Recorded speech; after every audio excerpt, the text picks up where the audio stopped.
और JKLF बन गया था मकबूल भट्ट, और शेख अब्दुल्ला के बेटे फारूक अब्दुल्ला लंदन में स्टडी करने गए थे। उसी समय उनका अमानुल्लाह खान से संपर्क हो गया था, और जब भी शेख अब्दुल्ला की सरकार थी तभी जम्मू कश्मीर में जो प्रदर्शन होते थे उसमें JKLF के प्रदर्शन में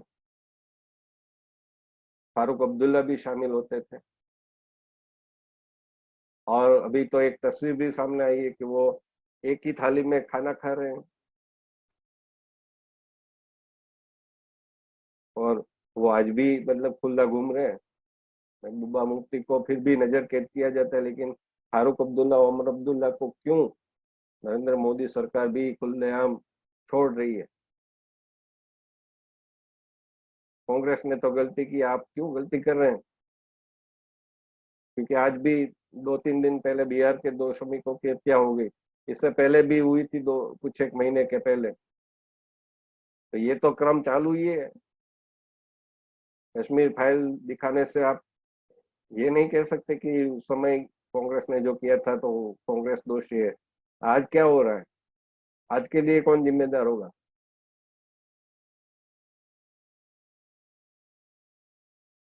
तो वो इस्लामाइजेशन शुरू हो गया था, फारूक अब्दुल्ला ये अलगाववादी नहीं, टेररिस्ट, जिनको अलगाववादी ये लोग बोलते हैं, टेररिस्ट के साथ हाथ मिला रहे थे। और फिर अचानक 1982 में शेख अब्दुल्ला की मृत्यु हो गई। और जैसे हमारे देश में कई पॉलिटिकल पार्टीज परिवारवाद चलता है, तो फारूक अब्दुल्ला, उनके हाथ में बागडोर आ गई नेशनल कॉन्फ्रेंस की। 1983 में इलेक्शन होने वाले थे, लेकिन फिर से इंदिरा गांधी ने चाहा कि फारूक अब्दुल्ला के साथ कांग्रेस का समझौता हो जाए। फारूक अब्दुल्ला को बुलाया गया, लेकिन इंदिरा गांधी के साथ उनकी ठन गई। फारूक अब्दुल्ला को शायद, मैं नहीं जानता, लेकिन एक अनुमान है कि उनको ऐसा अहंकार था कि शेख अब्दुल्ला की मृत्यु के कारण वो तो चुन के आने ही वाले थे, तो जो समझौता होना चाहिए था नहीं हुआ। और इंदिरा गांधी, जैसा सब लोग जानते हैं कि उनकी भी ठन गई, और वो किसी दुश्मन को माफ नहीं करती। तो जगमोहन को भेजा गया, और जगमोहन को ये जो बुद्धिजीवी है वो बताते थे कि RSS के एजेंट है। अरे महोदय, आप इतिहास तो देख लीजिए कि कटोकटी यानी इमरजेंसी आपातकाल के दौरान जो हुआ था दिल्ली में, नसबंदी करवाई गई थी जबरन। जबरन वो ब्यूटिफिकेशन के लिए झोपड़े तोड़े गए थे, और जिसके कारण बाद में चुनाव आए तो उसमें मुसलमान के वोट भी कांग्रेस को नहीं मिले थे। तो वो संजय गांधी के साथ, संजय गांधी के कहने पर किसने किया था? जगमोहन ने किया। तो जगमोहन किसके एजेंट हुए?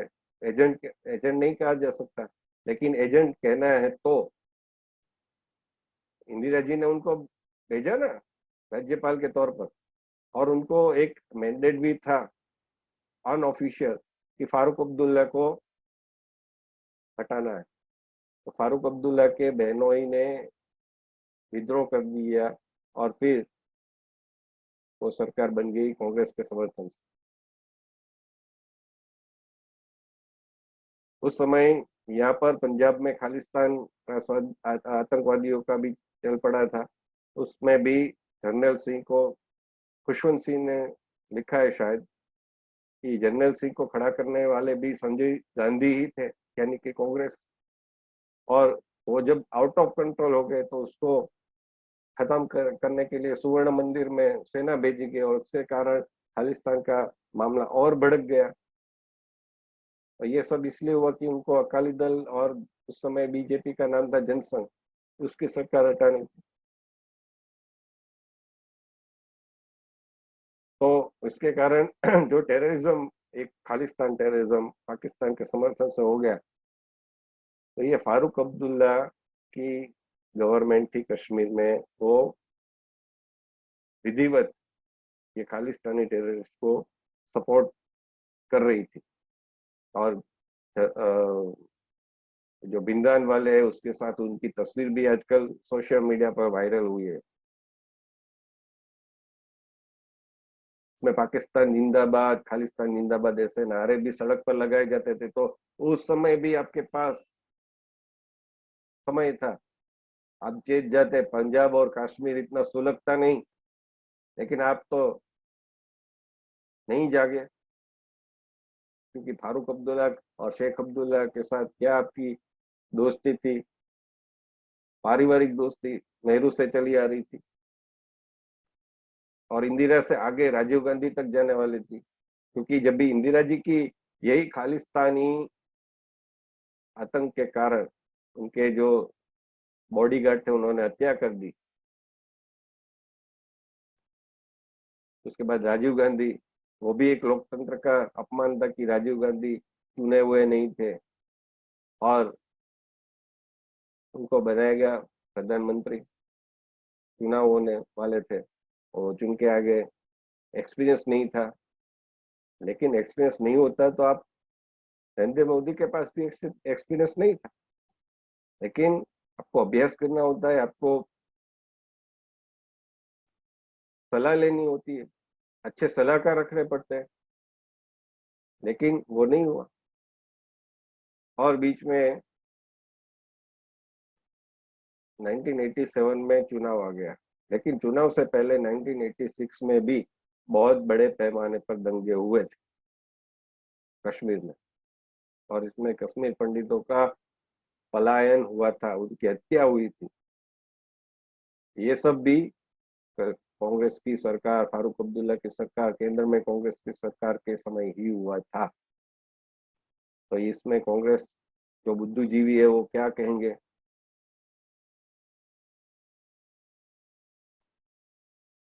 1987 में फारूक अब्दुल्ला और कांग्रेस का समझौता हो गया। जीएम शाह की सरकार थी, उसको बर्खास्त कर दिया गया, कांग्रेस ने समर्थन वापस ले लिया और फिर से फारूक अब्दुल्ला राजीव गांधी के पास गिड़गिड़ाते हुए आ गए। और कांग्रेस में उस समय भी, याद रखिए, कांग्रेस के पूरे जो नेता है वो राष्ट्र विरोधी है ऐसा नहीं है, वरना तो ये हेमंत बिश्व शर्मा हो, ज्योतिरादित्य सिंधिया हो, हेमंत बिश्व शर्मा तो योगी से टक्कर ले रहे हैं सभी बातों में। तो सभी के सभी राष्ट्र विरोधी थोड़ी है, लेकिन जो ऊपर से नीति आती है उसके लिए बोलना पड़ता है, करना पड़ता है। तो कांग्रेस में उस समय भी आंतरिक विरोध था, फिर भी राजीव गांधी ने फारूक अब्दुल्ला के साथ समझौता किया 1987 की इलेक्शन के लिए। उस समय जो अलगाववादी, कट्टरवादी, रेडिकलाइज, टेरर, इस प्रकार के जो संगठन थे, ऐसे संगठनों ने एक मुस्लिम यूनाइटेड फ्रंट रचा। उसमें एक सैयद सलाउद्दीन करके एक, जो बाद में हिजबुल मुजाहिदीन का टेररिस्ट बन गया, वो भी चुनाव लड़ रहा था। और उसके एजेंट थे यासीन मलिक, जिसके साथ प्रधानमंत्री मनमोहन सिंह की तस्वीर आप देख रहे हैं हंसते हुए, जिसके ऊपर हत्या का आरोप है और जिसने बाद में कह दिया कि मैं तो अभी गांधी जी के मार्ग पर हूँ, और जिसको इंडिया टुडे कॉन्क्लेव में बुलाती थी और उसके बखान करती थी, जिसके लिए रजत शर्मा आपकी अदालत में साहब साहब, यासीन साहब ऐसा कहते थे। अभी हाल ही में फारूक अब्दुल्ला के लिए फारूक साहब, राजदीप सरदेसाई भी फारूक साहब, क्या आप आसाराम बापू के लिए आसाराम बापू जी कहेंगे?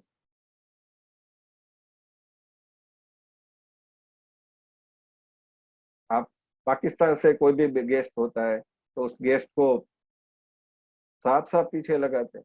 आपने एम के स्टालिन, डीएमके के जो तमिलनाडु के हैं, शिवराज सिंह चौहान, भूपेंद्र पटेल,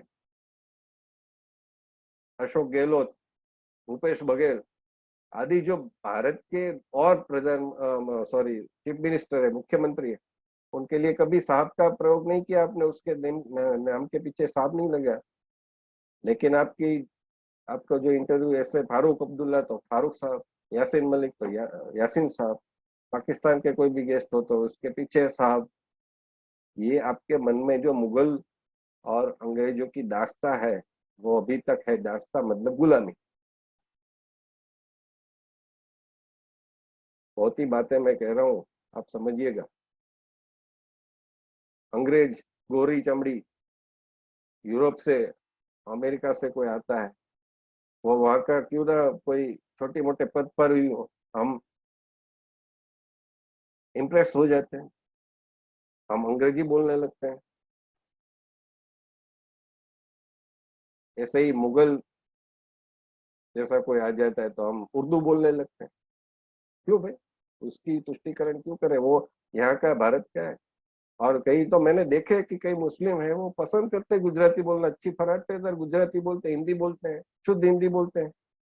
आरिफ मोहम्मद खान को सुनिए आप, तो वो नहीं चाहते, आप क्यों उसके पीछे ऐसा पागल हो रहे हैं? तो वो यासीन मलिक एजेंट था, चुनाव एजेंट, लेकिन उसमें कहा जाता है कि बहुत रिगिंग हुई, घोटाले हुए, गड़बड़ हुई। और वैसे तो अच्छा हुआ, मैं ये भी कह रहा हूँ कि ये मुस्लिम यूनाइटेड फ्रंट नहीं जीता, क्योंकि वो चुनाव लड़ रहा था तो उसके समय जो सरघस निकालते थे प्रोसेशन, उसमें कहा जाता था कि कश्मीर असेंबली में क्या चलेगा, निजाम मुस्तफा, यानी कि कुरान का शासन, ऐसा स्लोगन सब बोलते थे। तो ये सब कांग्रेस की सरकार के समय हो रहा था। और 1988 से हत्याएं होना शुरू हो गई थी। 1988 में जगमोहन राज्यपाल, उन्होंने लेटर लिखा था प्राइम मिनिस्टर राजीव गांधी को।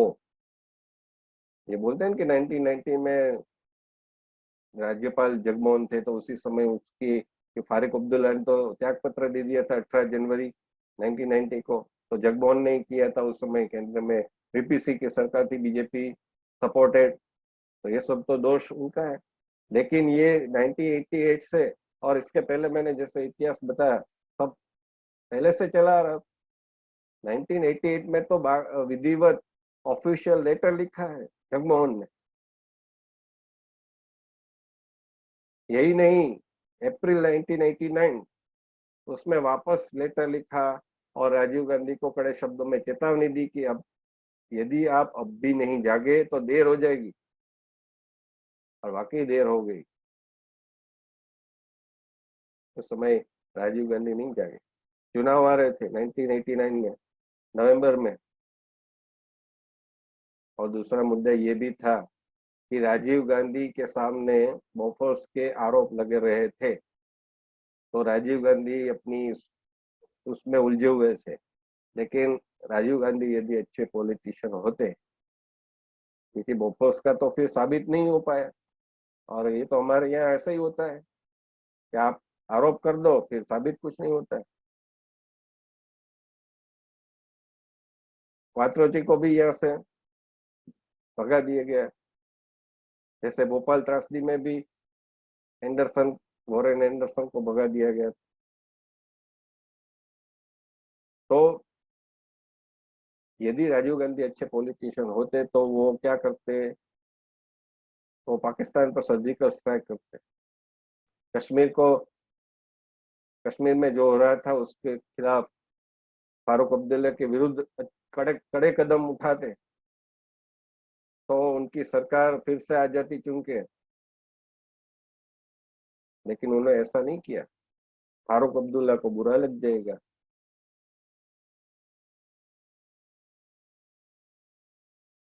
तो ये फिर चुनाव हुए। चुनाव के समय 22 नवंबर और 26 नवंबर 1989 को मतदान हुआ। विरोधी दल जीत गए, जनता दल, और उसके समर्थन में थे भाजपा और साम्यवादी दल, वामपंथी दल। तो ये जब वीपी सिंह की बात करते हैं कि उस समय वीपी सिंह की सरकार थी और बीजेपी सपोर्टेड थी, तो कांग्रेस और कांग्रेस के समर्थक को बुद्धिजीवी है वो, तो वो ये नहीं बोलते कि उस समय वामपंथी दलों का भी सपोर्ट था। तो 1989 26 नवंबर को ये मतदान संपन्न हुआ। 28 नवंबर को विपक्ष का मतलब जो भी सत्ता में आ गए उसका नेता चुना जाना था, लेकिन विरोधी दल जो जनता दल थे उसमें भी काफी सब लोग ऐसे ही इकट्ठा हो गए थे कांग्रेस के विरुद्ध, और काफी गुट थे उसमें। तो तीन प्रमुख दावेदार थे, वीपी सिंह, देवीलाल, चंद्रशेखर। और 28 नवंबर से लेकर 1 दिसंबर तक को 1 दिसंबर में आखिर चुना गया, लेकिन 4 दिन तक तूफान चला। पॉलिटिक्स ऐसा हुआ कि देवीलाल को चुना जाना है ऐसा एक मैसेज हो गया, और बीजेपी को भी ये ट्रस्ट में लिया गया कि देवीलाल ही प्रधानमंत्री बनेंगे। लेकिन देवीलाल को कहा गया कि एंड मोमेंट पर आप वीपीसी का नाम ले लेना, तो एंड मोमेंट पर उन्होंने वीपीसी का नाम ले लिया। तो चंद्रशेखर काफी दुखी हो गए, क्रोधित हो गए। तो ये उसी दिन से निश्चित हो गया था कि ये सरकार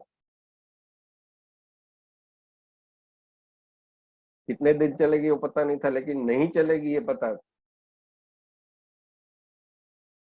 तो 2 दिसंबर 1989 को वीपीसी सरकार ने शपथ लिया।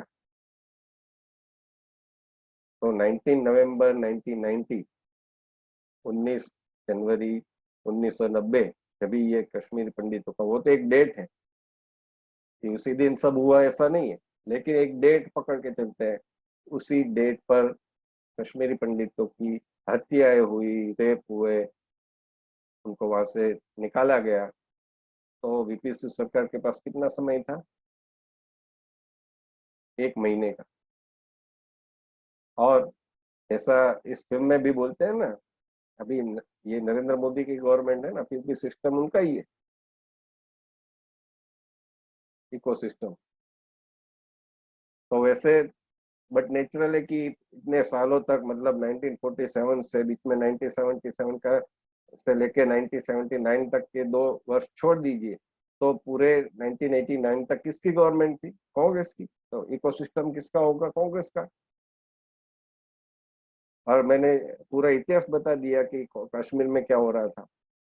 और तो बट नेचुरल है। और 370 लागू थी, और वहां पर चुनी हुई सरकार थी, तो आप कुछ नहीं कर सकते थे। आप कर सकते थे तो इतना कि उसको बर्खास्त कर सकते थे, लेकिन ये सरकार आई तो अपने ही गुटों में उलझी हुई थी, अपने ही दुखी थे। तो सबका ध्यान उस पर ही था कि सरकार कैसे बचाई जाए।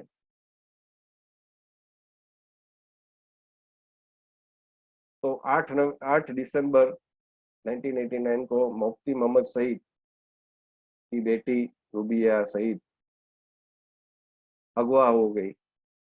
इसमें भी ये बुद्धिजीवी तर्क लगाते कि फारूक अब्दुल्ला ने तो मना कर दिया था कि मैं टेररिस्ट को नहीं छोड़ूंगा। तो क्या फारूक अब्दुल्ला महान काम कर रहे थे? ये दाव था उनका। दाव था इसलिए क्योंकि मुफ्ती मोहम्मद सईद के साथ उनकी नहीं बनती थी। मुफ्ती मोहम्मद सईद पहले कांग्रेस में, उनके पॉलिटिकल राइवल थे। तो उनकी बेटे अगवा हो तो उनके लिए तो अच्छी खबर है।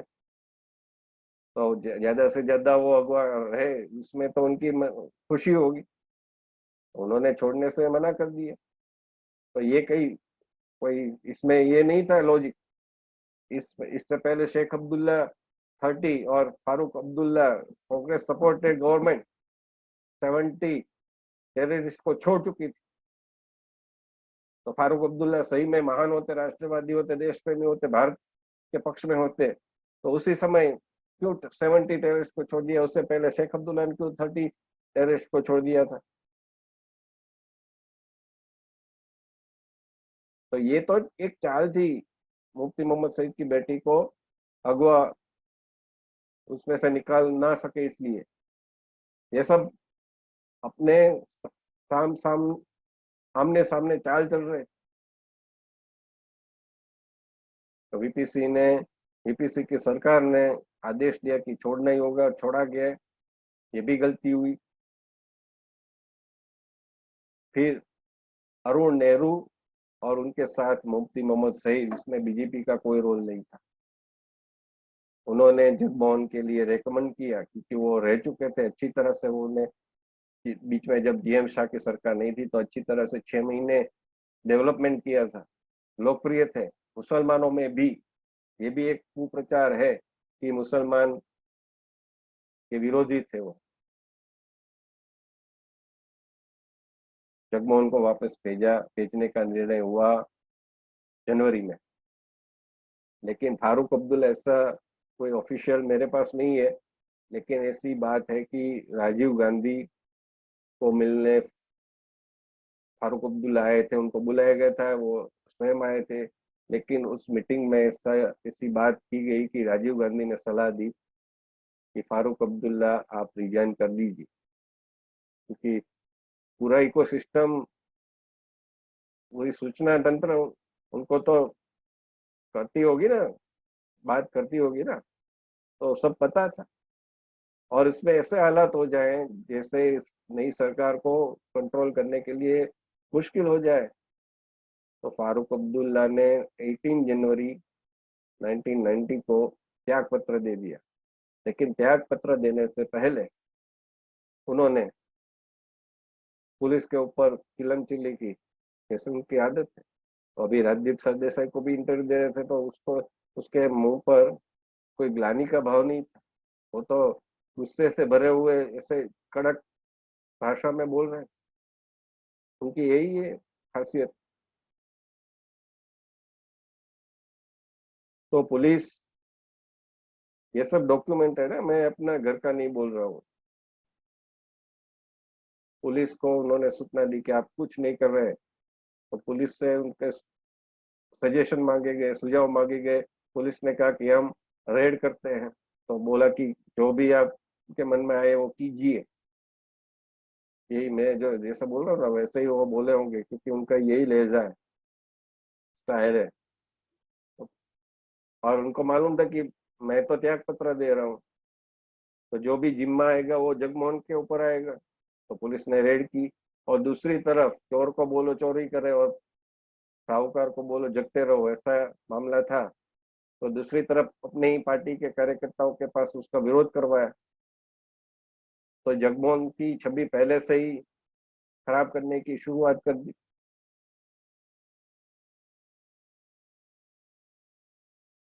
दूसरी तरफ बेनजीर भुट्टो प्रधानमंत्री चुन के आई थी। वो पहले इतनी कट्टर नहीं थी, लेकिन पाकिस्तान में एक ये कि वहां पर सत्ता में रहने के लिए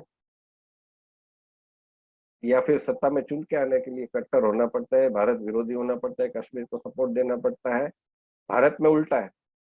भारत में आप कोई भी सरकार देख लीजिए, भारत में सरकार आती है तो सभी सरकार पहले ऐसा दिखावा करती है कि हम तो पाकिस्तान के साथ शांति चाहते हैं। और बीजेपी वालों की गवर्नमेंट आएगी तो खास, क्योंकि उनकी एक इमेज बना दी गई है कि वो मुस्लिम विरोधी है। तो अटल बिहारी वाजपेयी की सरकार आई थी तो लाहौर बस निकाली थी, सब लोगों को ले गए थे और शांति की बातें हुई थी, लाहौर समझौता हुआ था। और नरेंद्र मोदी की सरकार है तो उन्होंने भी पहले ही दिन, शपथ विधि के दिन, नवाज शरीफ और आदि लोगों को बुला लिया। और फिर जब भी वो अफगानिस्तान गए थे तो वापस आते आते नवाज शरीफ को जन्मदिन पर बधाई देने पहुंच गए अचानक, बिना कहे।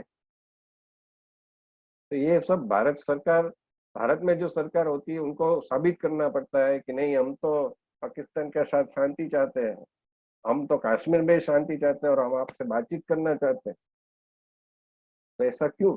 और पाकिस्तान में कॉन्ट्रारी वो लोग ऐसा करते हैं कि हम तो भारत विरोधी, हम कश्मीर के जो तथाकथित स्वतंत्रता सेनानी, तो टेररिस्ट को वो स्वतंत्रता सेनानी बोलते हैं, उनके साथ है, उनको शहीद बोलते हैं, बुरहान वानी सभी को।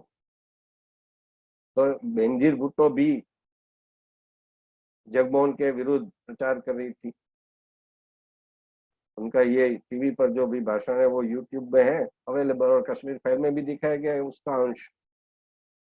तो पूरा मामला बिगड़ता जा रहा था और जगमोहन 19 जनवरी 1990 को जम्मू पहुंचे। वो श्रीनगर में नहीं। हवामान एकदम खराब, सर्दी का मौसम, और उन्होंने किताब लिखी माई फ्रोजन टर्बुलेंस इन कश्मीर, वो आप पढ़िए। और ये किताब नहीं, अलग अलग कितनी भी किताब है। राहुल पंडित की किताब की मैं रिकमेंड नहीं करूंगा, क्योंकि वो तो एक अपने आप को पंडित ही नहीं कहता, राहुल पंडिता, अंग्रेजी के प्रभाव में राहुल पंडिता। पंडित को पंडित कहिए, इसमें क्या आपको शर्म है? पंडिता। योग को योगा, कृष्ण को कृष्णा कृष्णा, राम को रामा, कौरव को कौरवा, पांडव को पांडवा, तो राहुल पंडित को पंडिता। और उसमें भी उन्होंने बैलेंस करने की काफी काफी प्रयास किए। और इसके ऊपर जो फिल्म बनी उसमें तो अलग से शिकार। और राहुल पंडित तो विवेक रंजन अग्निहोत्री को ट्विटर पर चैलेंज दे रहे थे, ये भी एक ट्वीट देखने को मिला। सच्चाई झूठ मुझे नहीं मालूम। तो एक विवेक रंजन अग्निहोत्री अच्छा काम कर रहा था, उससे राहुल पंडित को क्या प्रॉब्लम है?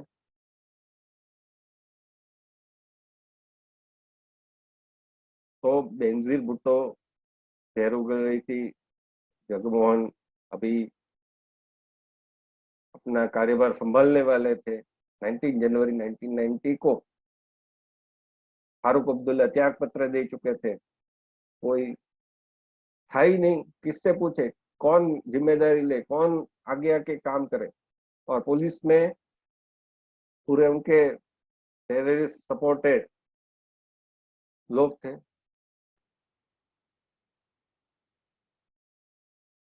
और जो ना हो तो भी उनको डर तो लगेगा। जैसे अभी जो पश्चिम बंगाल में पोस्ट पोल वायलेंस हुआ, तो उसके लिए एक बैनर्जी जज है सुप्रीम कोर्ट की, उन्होंने क्यों नॉट बिफोर मी कर दिया? सबको डर लगता है, और उस डर से सुरक्षा देने वाला कोई नहीं। तो पुलिस में भी वही स्थान, वही स्थिति थी। दूसरा ये भी था जगमोहन के पास कि जगमोहन को कश्मीरी पंडितों की स्थिति ही नहीं संभालनी। पूरी एक प्लानिंग हो चुकी थी। 26 जनवरी 1990 को ईदगाह मैदान में लाखों लोगों की भीड़ इकट्ठा करके भारत के तिरंगे के बदले पाकिस्तान का तिरंगा फहरा जाए।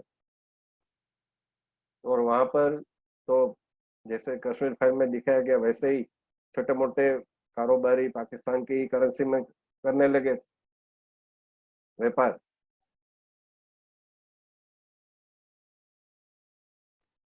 तो ये जो 26 जनवरी को कश्मीर भारत से अलग न हो, इसके लिए भी जगमोहन को देखना था। और इसमें एक ये भी हुआ, ये जो बताएंगे नहीं, कश्मीर फाइल में भी नहीं दिखाया गया है, क्योंकि कश्मीर फाइल में बहुत सारी बातें दिखाई गई, बहुत सारी, बहुत ही मतलब ठास ठास के, मतलब बोलते हैं ना, एक ही रूम में आप इतनी सारी चीजें डाल दो ऐसी।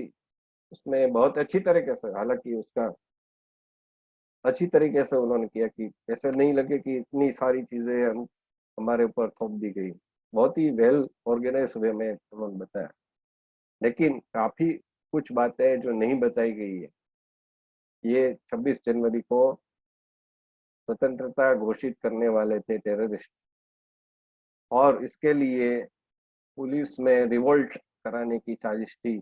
और एक अफवाह फैलाई गई कि सीआरपीएफ के जवान ने 4 पुलिस कर्मचारियों की हत्या कर दी। पुलिस में रिवोल्ट हो गया। लेकिन ये जगमोहन की डिप्लोमेसी थी, या जो भी मतलब बोलिए कि विजडम था, उन्होंने वो रिवोल्ट नाकाम बनाया, निष्फल बनाया। लेकिन ये जो 1980 89 से 88 89 से जो हत्याओं का क्रम चल पड़ा था, तो वो 1990 मतलब 19 जनवरी 1990 1990 वो एक हाइट चरम सीमा पर पहुंच गया। मस्जिदों में से घोषणाएं होने लगी, रलीव गलीव चली, या तो आप मुसलमान बन जाओ या मर जाओ या भाग जाओ। तो बहुत सारे लोग मारे गए, बहुत सारी महिलाओं के पर बलात्कार हुआ, बलात्कार के बाद उसकी आरी से काट कर हत्या हुई। उसके बहुत सारे किस्से मैंने लिखे हैं, लेकिन वो इसके बारे में मैं बात नहीं करूंगा। बहुत ही दर्दनाक है, दुखदायक है, सहन नहीं कर पाएंगे। कश्मीर फाइल में तो बहुत कम दिखाया गया, सांकेतिक रूप में दिखाया गया, रेप तो दिखाया ही नहीं गया, वरना रेप दिखाते तो क्या होता।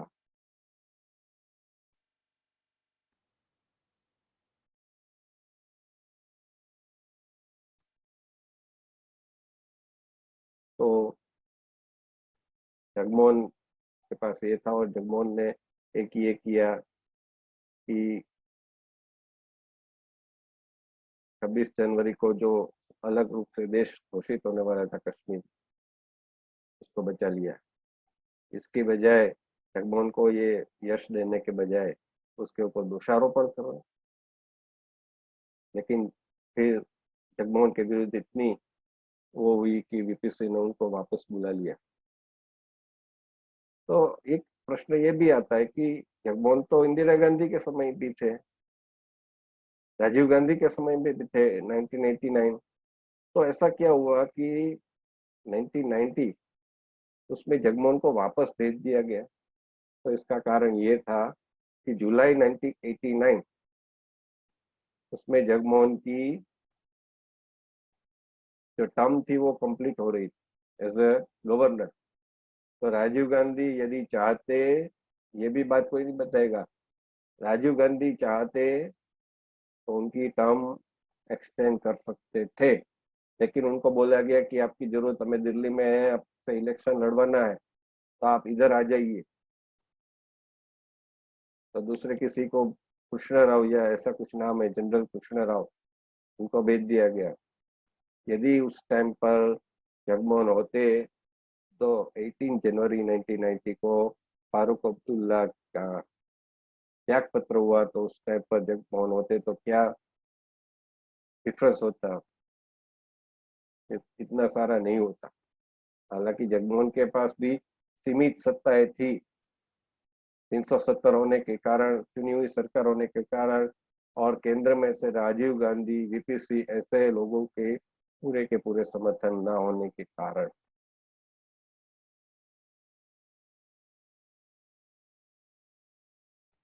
और इसके बाद जो भी सरकार आई, इससे पहले जो भी सरकार आई, उन्होंने सिर्फ और सिर्फ कश्मीर के लिए पैकेज जारी किए।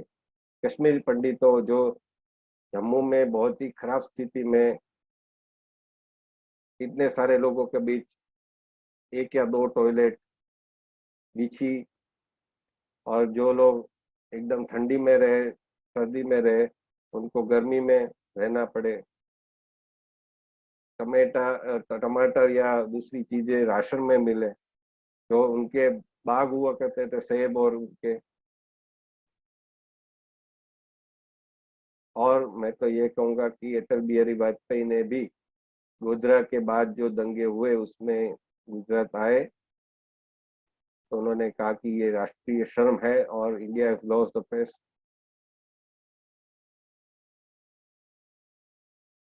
तो ये बात किसी ने राष्ट्रीय शर्म यदि कहना था तो कश्मीर पंडितों के साथ, कश्मीरी हिंदुओं के साथ, कश्मीरी सिखों के साथ, कश्मीरी दलितों के साथ जो हुआ था, उसकी हत्या हुई थी, उसको कहना चाहिए था।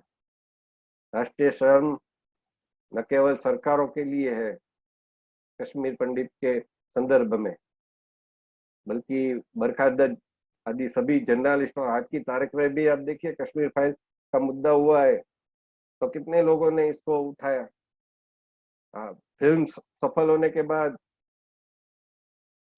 बाद कई दिनों के बाद जब भी लगा कि पब्लिक सेंटिमेंट है उनके साथ, तब बताया, पहले नहीं बताया। वरना तो गॉसिप चलती रहती, शाहरुख खान इसके साथ गए, उनके साथ सलमान खान का वो हुआ, ये हुआ, आमिर खान का ये हुआ, प्रैंक किया। तो कश्मीर फाइल के बारे में अनुपमा चोपड़ा की अपनी वेबसाइट है, उसमें भी गहराई या फिल्म का इतना प्रमोशन हुआ, इतने ट्वीट किए गए, लेकिन कश्मीर फाइल के बारे में नहीं। उसका ट्रेलर रिलीज हुआ, इतना अच्छा ट्रेलर था कि ट्रेलर देखते ही पता चल गया था कि ये फिल्म सुपर डुपर हिट होने वाली है। मैंने तो फेसबुक पर प्रोफाइल में भी रख दिया था, 11 मार्च को ये रिलीज हो रही है, ऐसा करके।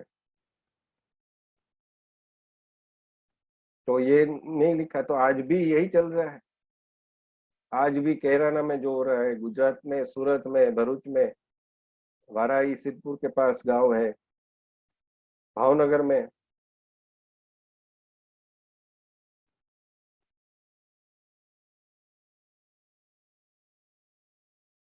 ये सब हो रहा है।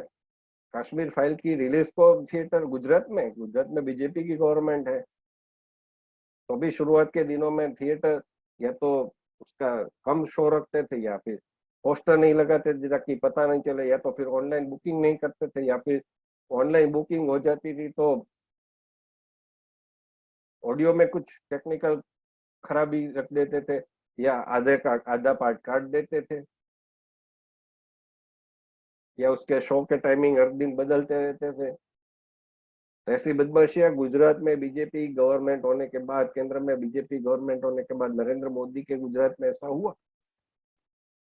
और कई दिनों तक बीजेपी वालों ने भी यहाँ पर देखी नहीं फिल्म, लेकिन बाद में सभी लोगों ने कहा, मैंने भी लिखा, तो मैं मेरे श्रेय नहीं लूंगा, जो भी मतलब सब लोगों ने क्या कहा कि आप क्यों नहीं देख रहे, उत्तर प्रदेश में योगी देख रहे हैं, टैक्स फ्री कर रहे हैं, मध्य प्रदेश में हो रहा है टैक्स फ्री।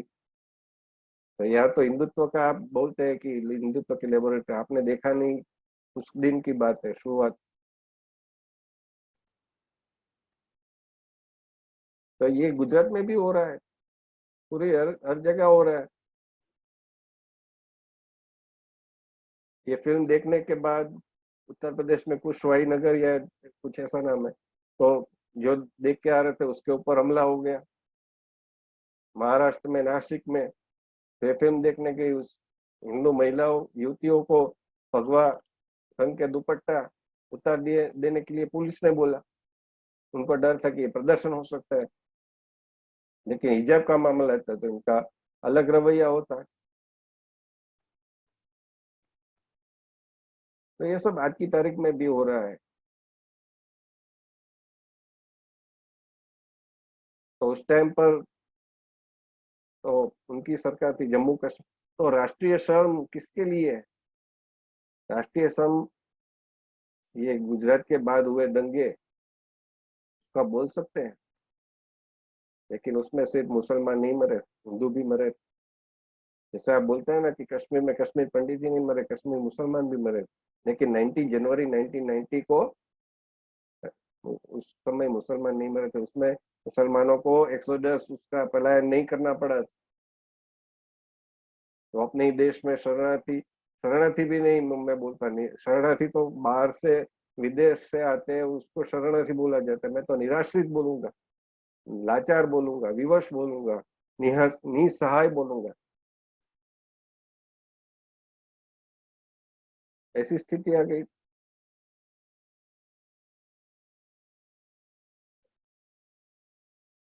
ऐसी स्थिति कि वो वापस नहीं जाना चाहते, क्योंकि वो बोल रहे हैं कश्मीर पंडित की, हम वापस कैसे जाए, वहाँ इस्लामाइजेशन है ही, वो तो आज 370 नहीं है, मोदी सरकार है।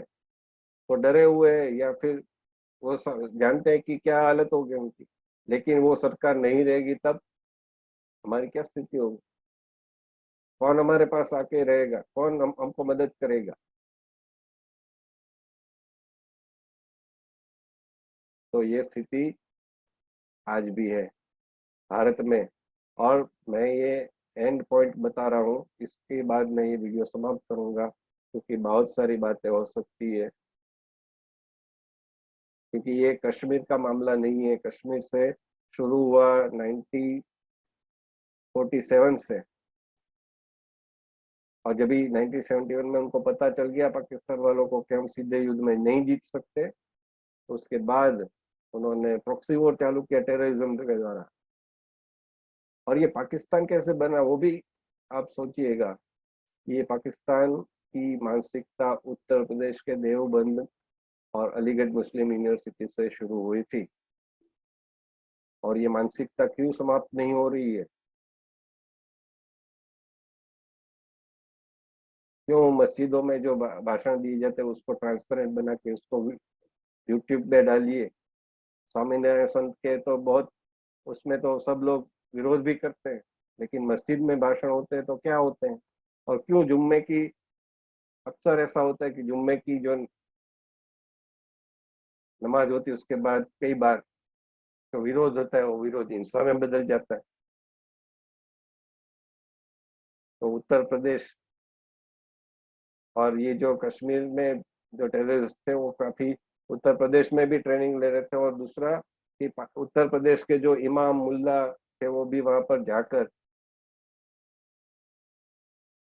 लोगों को भड़का रहे। शाही इमाम बुखारी, उसकी गिरफ्तारी करने की किसी में हिम्मत नहीं हुई। आप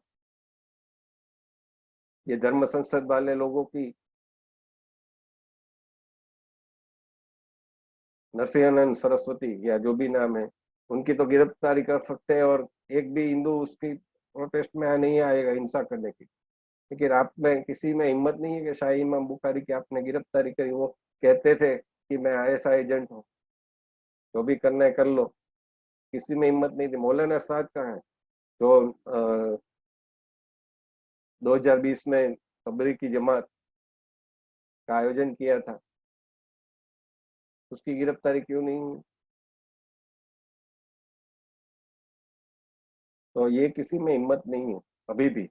नरेंद्र मोदी ने बहुत हिम्मत वाला काम किया है, बहुत सारे ऐसे हिम्मत वाले काम किए, उन्होंने काफी मिथक तोड़े हैं, लेकिन अभी उनको और भी हिम्मत दिखानी है। वरना कल और फाइल बनेगी बंगाल फाइल, कल और फाइल बनेगी केराना फाइल, कल और बनेगी file Bhavnagar file, Surat file, Ahmedabad Ellis bridge file. और उसमें विलेन कौन होगा, कौन जिम्मेदार होगा? क्या ये प्रश्न पूछिए। तो राष्ट्रीय शर्म ये कश्मीर में जो हुआ उसके लिए। और वो क्यों वापस नहीं जाना चाहते? क्योंकि वो भी, उनको पता है कि बाद में यही होगा। क्योंकि अभी हो रहा है ना, दूसरी जगह पर हो रहा है बिंदास। आप नरसिंहानंद सरस्वती के सामने गिरफ्तारी कर सकते हैं, लेकिन असदुद्दीन ओवैसी है, फारिस पठान है, उसके सामने आपने क्या कार्रवाई की? इतने भड़काऊ भाषण दिए। नाहिद हसन सपा के जो उम्मीदवार थे उन्होंने कहा थी आप जाट इतने हो और हम इतने हैं। तो ये तो इलेक्शन में काम आता है बीजेपी के लिए, वो अलग बात है, लेकिन ऐसे लोगों के सामने कड़क कार्रवाई होनी चाहिए। क्योंकि ये भाषण भाषण नहीं रहते, वो एक्शन में बदल जाते हैं। मोहम्मद अली जिन्ना ने भी जो भाषण दिए थे वो एक्शन में, डायरेक्ट एक्शन में बदल दिया गया था। उस टाइम पर कांग्रेस चुप रही थी, गांधी जी चुप रहे थे, नेहरू चुप रहे थे, सरदार पटेल गांधी जी के मुख्य सेवक थे, उनके पास सत्ता नहीं थी। कभी सत्ता में आए तो उन्होंने जो कहा कलकत्ता में वो आप सुन लीजिएगा।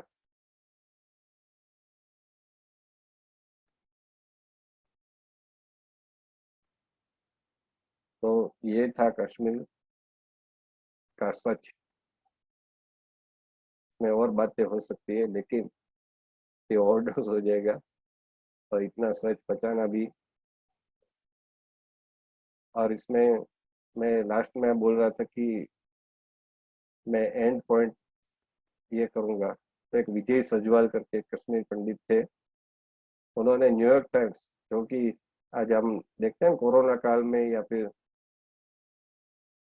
और कोई बातों पर भारत विरोधी लिखता है,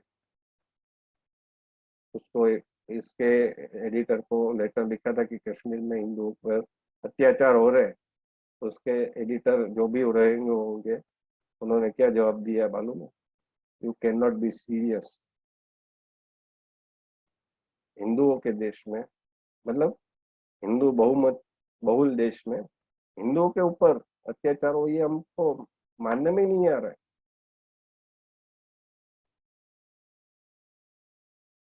क्योंकि ये किसी को बता ही नहीं गया।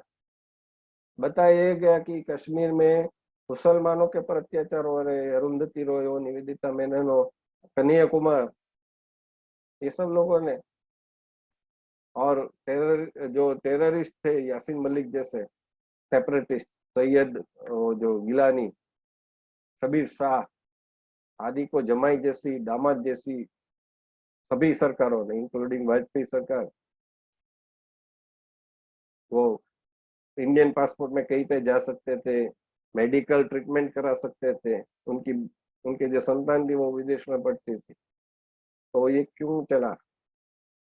कश्मीर का मुद्दा आपको सोल्व करना है तो ऐसी बातें क्यों हुई कि आपको टेररिस्ट यानी सेपरेटिस्ट उनको साथ में बीच में रखना ही होगा? क्यों आज की तारीख में भी ओआईसी में पाकिस्तान ने हुर्रियत कॉन्फ्रेंस को शामिल करने की बात की?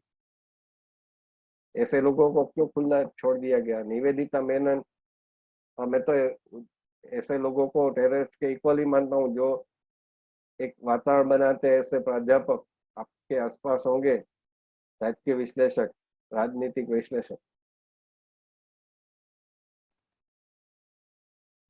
वो इंटेलिजेंट कवर देते हैं ऐसे लोगों को। बरखा दत्त तो बोलती है कि बुरहान वानी के पिताजी तो शिक्षक थे। तो ऐसे लोगों के लिए सॉफ्ट कॉर्नर करना, यासीन मलिक ने तो हिंसा छोड़ दी है, ऐसे लोगों के लिए सॉफ्ट कॉर्नर करना।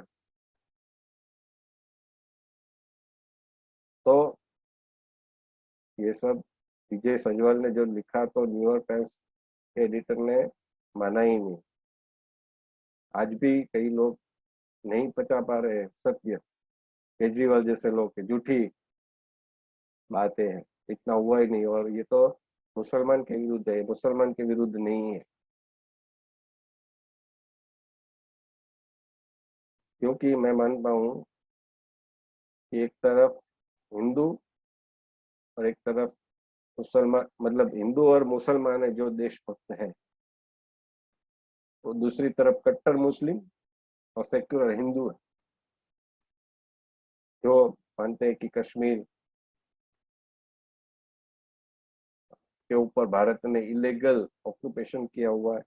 तो मानते हैं कि मणिपुर, सिक्किम में भारत ने इलीगल ऑक्यूपेशन किया हुआ है। जो चीन में शिनजियांग में होता है, उइगुर मुसलमान के साथ, उस पर कोई कुछ बोलते नहीं। अमेरिका ने जो भी किया इराक में, अफगानिस्तान में, उसके ऊपर कुछ बोलते नहीं। जिनको यूक्रेन पर दया आती है।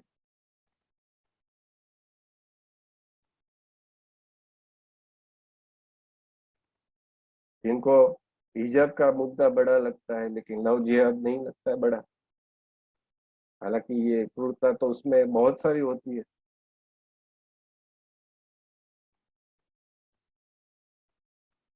ट्रम्प आते हैं तो ट्रम्प के आने के समय ही दिल्ली में दंगे होते हैं। तो ये सब बातें उनको नहीं लगती। तो ये एक तरफ हिंदू, देशभक्त हिंदू और मुसलमान है। आरिफ मोहम्मद खान ले लीजिए, पीजे अब्दुल कलाम ले लीजिए, वसीम रिजवी जैसे अब जितने त्यागी बन चुके हैं, ऐसे कई लोग हैं। दूसरी तरफ सेक्युलर हिंदू और टेररिस्ट और या रेडिकल इस्लामिस्ट। तो ये हिंदू वर्सेस मुसलमान का मुद्दा नहीं है। तो अच्छे मुसलमान थे, उन्होंने भी वहां पर भुगता है। जो अयूब पंडित है, ये दूसरे जो भी पुलिस में थे या फिर जो भी अच्छे पद पर थे, सरकार की मदद कर रहे थे, उन्होंने भी भुगता है। तो इसको समझिए आप और समझाइए। आपको ये वीडियो अच्छा लगा तो इसको लोगों तक पहुंचाइए, ये सत्य को लोगों तक पहुंचाइए। नमस्कार।